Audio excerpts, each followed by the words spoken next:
संदेह। हम प्यार नहीं करते, हम रिलेशनशिप में नहीं थे। हमने शादी करने का फैसला किया। हम एक दूसरे के लिए अजनबी हैं। वह थोड़ी देर बाद मेरे कमरे में आएगी।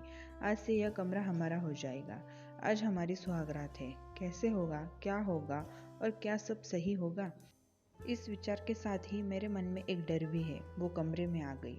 दोनों बिस्तर पर बैठे, दोहरी शांति। दोनों यही सोचते हैं कि पहले कौन बोले, और वह तत्परता दिखाती है। वह उसके पास जाता है, उससे कहता है, चलो अब पहले कुछ बातें करके खुले दिमाग से मन हल्का करते हैं। उसने सिर हिलाया।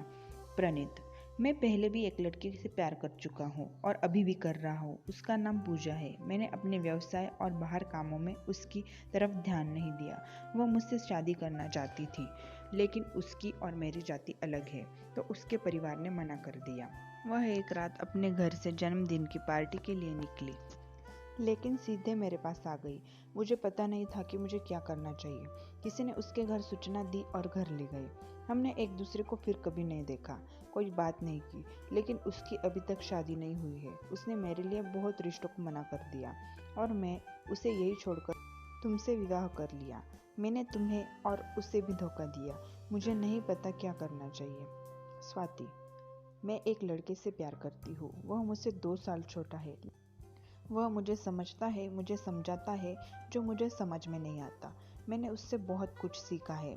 मैंने कभी नहीं सोचा था कि मैं किसी ऐसे व्यक्ति से मिलूंगी जो मुझे बदल देगा। उसने मुझे बहुत बदल दिया। वो बहुत सकारात्मक था। यह नहीं कहा जा सकता कि हम दोस्त थे, क्योंकि हम फ़ोन पर ही बात करते थे। कभी कभी हम मिलते और बातें करते। इस तरह उसने मुझे पसंद, लेकिन वो मुझसे बता नहीं पाया।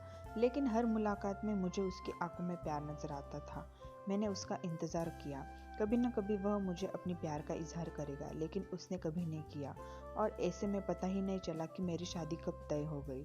वह मेरे बिना ठीक से नहीं रहेगा। मैं सोच रही हूँ कि क्या करूँ। मेरा मतलब है कि मैंने भी उसे धोखा दिया है।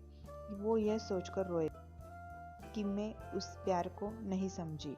मैं उसे कैसे बता सकती हूँ कि मैंने प्रेम को जान लिया है। प्रणीत, अब यानी हमारे प्यार में समानता है। मेरे उसके साथ शारीरिक संबंध रहे हैं, इसलिए मैं उस बंधन को नहीं भूल सकता जो हमारे बीच बना था। स्वाति, मैं उसे पसंद करती थी, लेकिन हमारे बीच ऐसा कुछ नहीं हुआ। प्रणीत, इस पल के बाद मुझे लगता है कि क्या अब हम साथ आ सकते हैं? स्वाति, हाँ बेशक हमारा अतीत अविस्मरणीय है, लेकिन उन 2 लोगों के लिए हम दोनों परिवार में इतने सारे लोगों का दिल नहीं तोड़ सकते। हमें उनके बारे में भी सोचना होगा।